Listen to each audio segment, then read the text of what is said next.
depois de ser eleito, o novo presidente da Câmara se encontra com o presidente do Senado. Comissão Mista do Orçamento retira CPMF do texto do projeto de lei de diretrizes orçamentárias para 2017 e regras comuns para concursos públicos podem ser estabelecidas em lei. Esses são os destaques desta edição. Bom dia. O novo presidente da Câmara dos Deputados esteve nesta quinta-feira com o presidente do Senado. Rodrigo Maia, do Partido Democratas, vai cumprir um mandato tampão até o mês de fevereiro. Está encerrada a sessão. Muito obrigado. O deputado Rodrigo Maia foi eleito presidente da Câmara na madrugada desta quinta-feira. Ele substitui Eduardo Cunha, afastado do mandato por decisão do Supremo Tribunal Federal. Renan Calheiros disse que a eleição de Rodrigo Maia reestabelece o diálogo entre as duas casas do Congresso. A boa política, ela não morreu, ela está vivíssima, vivíssima e competitiva. De modo que eu estou muito satisfeito, porque a vitória do Rodrigo Maia recoloca a possibilidade das duas casas fazerem um esforço conjunto com uma pauta mínima suprapartidária de interesse nacional. Durante o encontro, Renan Calheiros e Rodrigo Maia discutiram projetos que devem ser votados até o final do ano. O novo presidente da Câmara disse que a prioridade é a proposta de emenda à Constituição que limita o orçamento dos três poderes. Mas uma das decisões mais aguardadas é a data para o julgamento de Eduardo Cunha no plenário da Câmara. Qualquer votação com quórum baixo, a gente sabe que nós poderíamos estar interferindo a favor ou contra. Isso não é correto. O correto é votar num dia com quórum alto. Nós temos que escolher a semana certa, que nós vamos ter Olimpíada, depois convenções e depois eleição. Agora é oficial. O governo não vai contar com recursos da CPMF no ano que vem. A informação consta do relatório final do projeto de lei de diretrizes orçamentárias para 2017, aprovado pela Comissão Mista de Orçamento. As sugestões apresentadas ao texto serão votadas em sessão marcada para o dia 2 de agosto. O senador Wellington Fagundes retirou do texto a previsão de receitas vinculadas à recriação da CPMF. Os recursos constavam da proposta original, enviada ainda no governo da presidente afastada Dilma Rousseff. Mas o relator afirma que o governo atual não pretende recriar o imposto. Manter a projeção de tributos cuja aprovação é improvável não contribui para a construção de um orçamento realista. O texto, que serve de base para a elaboração do orçamento do ano que vem, prevê déficit primário de 139 bilhões de reais em 2017 e se baseia em cenário econômico de crescimento de 1,2% do produto interno bruto, inflação de 4,8%, juros de 11,25% ao ano e dólar a R$ 3,81. Em relação a investimentos, o relatório estabelece prioridade para os programas Minha Casa, Minha Vida e Bolsa Família, a manutenção de rodovias e a criação de creches e unidades básicas de saúde. Também define como meta finalizar obras inacabadas, dando preferência às que já têm 50% da execução concluída. Quando temos recursos limitados, é preferível concluir os investimentos já iniciados a aumentar a quantidade de obras sem continuidade. Diante do cenário de crise econômica, o relator incorporou ao texto mecanismo de limitação de despesas que consta em proposta de emenda à Constituição enviada ao Congresso pelo presidente interino Michel Temer. Assim, o teto de gastos primários do governo para 2017 pode ser o total de despesas deste ano, incluídos os restos a pagar, corrigido pela inflação. O mecanismo da PEC exerce controle apenas na execução da despesa pública. E aí, propomos, no entanto, que também a elaboração e a aprovação do projeto de lei orçamentária de 2017 seguirão o mesmo princípio. Provas concorridas, conteúdo extenso, horas e mais horas de estudo. Vida de concurseiro não é fácil, só que as dificuldades não param aí. Quem sonha em trabalhar no serviço público também encara editais sem publicidade, taxas de inscrição elevadas e até a impossibilidade de recorrer dos resultados das provas. Falta uma lei que regule os concursos públicos em todo o país. Mas isso pode mudar. 8 anos. Foi o tempo que durou a batalha judicial de Nildes até assumir o cargo de auditora do Tribunal de Contas da União. O problema começou quando ela viu que sua nota final estava errada. Eu ganhei o processo no TRF. O juiz determinou que eu viesse em 2011 fazer o curso de formação. A União continuou recorrendo, conseguiram afastar o pedido de liminar para que eu fizesse o curso de formação. Eu tive que sair, entendeu? E tive que continuar com o processo. O processo foi julgado, transitou em julgado. Em 2013, eu tomei posse.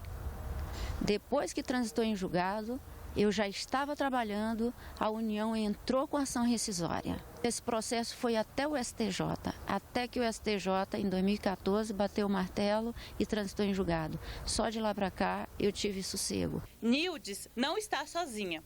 As irregularidades em concursos públicos são comuns e não se restringem a erros de nota. Venda de vagas e gabaritos, aprovação de parentes e amigos de autoridades, trocas fraudulentas de cartão-resposta, falhas na inscrição estão entre as principais queixas dos candidatos. Pensando em resolver esses problemas, o ex-senador Douglas Sintra apresentou uma proposta de emenda à Constituição que abre caminho para uma lei nacional com regras básicas sobre os concursos. Hoje, cada ente pode fazer as suas regras de forma totalmente autônoma em relação a outro ente. Com a PEC, a União vai estabelecer apenas as normas gerais para todos os entes.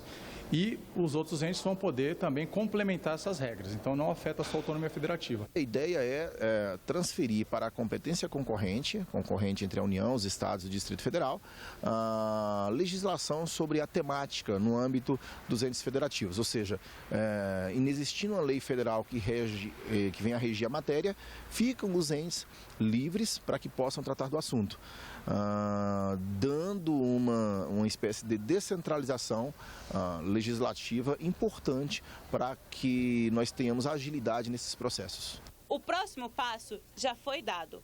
Tramita na Câmara um projeto do Senado que regulamenta os certames federais. A proposta proíbe a realização de concurso para a formação de cadastro de reserva, determina que o edital deverá ser publicado no Diário Oficial da União 90 dias antes da realização da primeira prova e estabelece que as inscrições só poderão ser feitas pela internet, limitando-se a taxa a 3% do valor da remuneração inicial do cargo em disputa. O texto ainda sujeita tanto o órgão público quanto a instituição organizadora do concurso a responder por eventuais danos causados aos candidatos. Nós carecemos de normas sobre concursos públicos e isso ficava muito ao arbítrio dos órgãos públicos. E aí, na esfera federal, se procedia de uma maneira, na esfera dos estados e municípios, às vezes de maneira diferenciada. Então, essa lei geral sobre concursos passa a ser obrigatória para todas as esferas de governo e realmente estabelece normas muito mais claras, no sentido de que os candidatos poderão agora ter mais segurança de como será o procedimento alusivo a qualquer concurso para cargo ou emprego público. Trata-se de uma garantia daqueles que desejam entrar no concurso público, que é uma das expressões da democracia no Estado brasileiro e que, naturalmente, por conta disso, se exige garantias para que a lisura, a isonomia, para que a igualdade ela seja prestigiada aí, no início dessa toada no serviço público.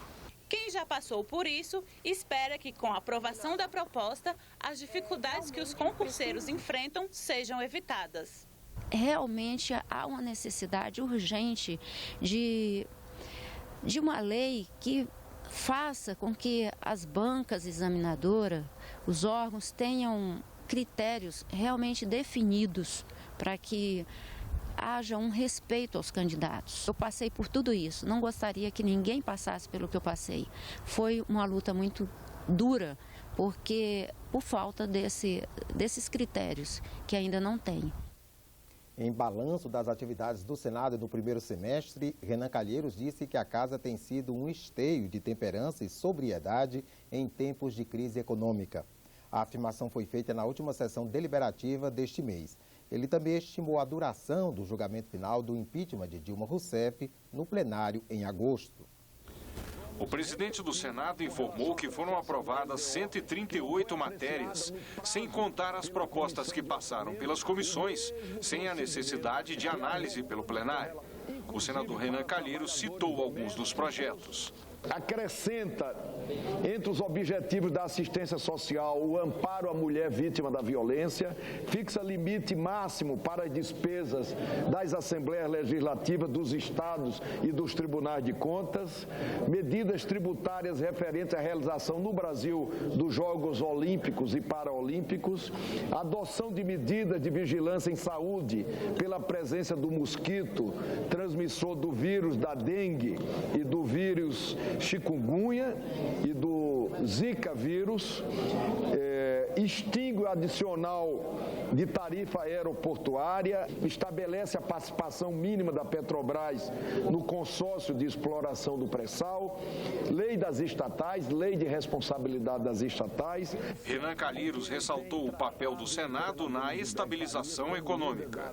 O Senado tem sido esteio de temperança, sobriedade e estabilidade no momento atual de nossa República. Dessa forma, o Senado contribui para a estabilização econômica, social e política do país, que já apresenta, senhores senadores e senhoras senadoras, sinais de recuperação. Ele destacou propostas que serão votadas no segundo semestre. No retorno às atividades regulares, em agosto, pretendemos iniciar as deliberações sobre o projeto de novos códigos penal e aeronáutico, sobre a autonomia do Banco Central e sobre a regulamentação da situação funcional de 13 milhões de empregados terceirizados hoje existentes no Brasil. O presidente do Senado não indicou a data precisa, mas estimou a duração do julgamento final no plenário do impeachment de Dilma Rousseff. A previsão é que o julgamento dure, senador Wellington Fagundes, de 4 a 5 dias, se for o caso. Antes do julgamento final, o impeachment precisa ser aprovado na comissão especial. Está prevista também uma etapa intermediária no plenário, chamada de julgamento de pronúncia. É o momento em que Dilma Rousseff pode se tornar efetivamente ré no processo de crime de responsabilidade. E a partir da próxima semana, você acompanha aqui na TV Senado um programa especial sobre os assuntos que movimentaram o Senado no primeiro semestre deste ano. No programa Entrevistas, senadores e especialistas debatem temas como o impeachment da presidente afastada de Dilma Rousseff, a liberação da fosfoetanolamina, a polêmica sobre a limitação da banda larga e o combate ao Aedes aegypti. Especialistas dos mais diversos setores falam de Zika, pesquisas em seres humanos e cura do câncer. As razões de cada um no processo de impeachment. Os consumidores da internet e o fim da banda larga ilimitada. Por que o Plano Nacional de Educação ainda não saiu do papel? Como serão as próximas eleições sem o financiamento de empresas? A biodiversidade brasileira ameaçada. As medidas para a recuperação da economia e os municípios em crise. Todos esses assuntos na opinião de quem sabe. O programa Entrevista será exibido entre 18 e 29 de julho, nos mesmos horários do Senado Agora, de segunda a sexta, às 8h15 da manhã, 1h50 da tarde e 8h15 da noite. Você também pode ver os programas pela nossa página na internet, senado.leg.br/TV. Não perca! Foi publicada hoje no Diário Oficial da União a lei, fruto de medida provisória, que autoriza o empréstimo consignado para o trabalhador do setor privado. Nesse caso, o saldo do FGTS serve como garantia do empréstimo. A lei também regula o seguro obrigatório de danos pessoais causados por embarcações ou por sua carga e ainda regulamenta a entrega de bens imóveis como forma de quitar crédito tributário inscrito em dívida ativa da União. Você acompanha outras notícias no nosso site e também aqui na nossa programação, nos boletins do Senado Agora. Uma boa sexta-feira para você.